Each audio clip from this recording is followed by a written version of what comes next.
Hello friends, welcome to my channel Football Site with another video. Finally UCL start भइसकेको छ and we have witnessed some good games. कुनै टिमले surprise गर्दा कुनै टिमले निराश पनि गरेको छ।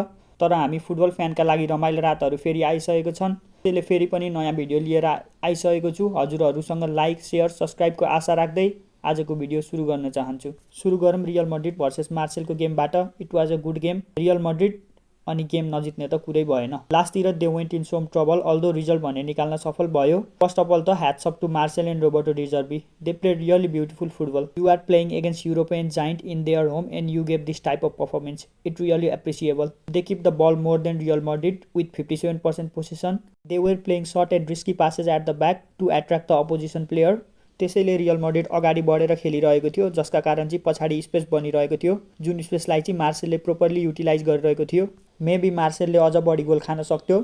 Madrid took total 28 shot with 5 big chances. तर गोल कसरी हुन्छ जबसम्म वालको रूपमा रुली छ। Brilliant performance from this Argentine lad. Total 13 saves गरेको छ। He did not concede a single goal from open play. Today he was a saviour of this team. Defensively पनि मार्सेल सोलिड नै थियो भन्नुपर्छ। यदि 81 मिनेटमा मैड्रिडले पेनाल्टी नपाएको भए सायद एक पोइन्ट पनि तानिसकेको थियो। अनेस्टली भन्नुपर्दा for me that was not penalty. First penalty fair थियो, बट सेकेन्ड वाला एकदम चिप पेनाल्टी। अझ पेनाल्टी नै नहुनु पर्ने। प्लेयरको बडी कन्ट्रोल भएको छैन, ऊ लडिरहेको छ।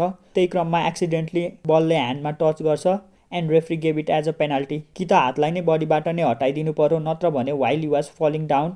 ह्यान्डको नेचुरल पोजिसन त त्यही हुन्छ नि। He was trying to support his body with the help of his hand.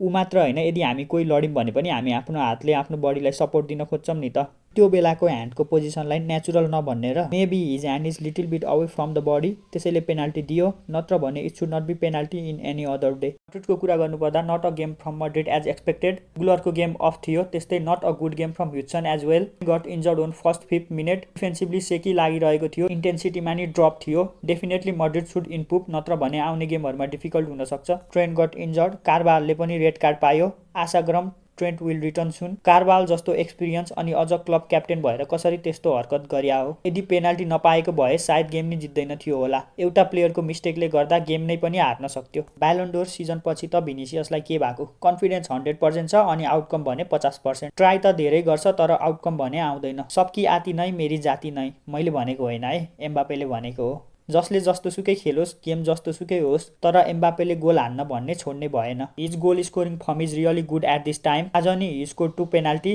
And won the man of the match. But मेरा लागि चाहिँ man of the match Rulli थियो, although they lost the game. Juventus versus Dortmund, it was the game of the night. Second हाफमा दुवै टिमले गरेर 8 goal गर्छन्। दुवै टिमको एक्सपेक्टेड गोल पनि लगभग सेम नै थियो। बल पोजिसन पनि सेम नै छ। After such thrilling game it ends with 4-4 draw. त्यस्तै अरू गेमको कुरा गर्नुपर्दा Arsenal beat Athletic Club 2-0 against mighty Arsenal. Bilbao played really good game. अझ फर्स्ट हाफको गेम त एकदम राम्रो थियो।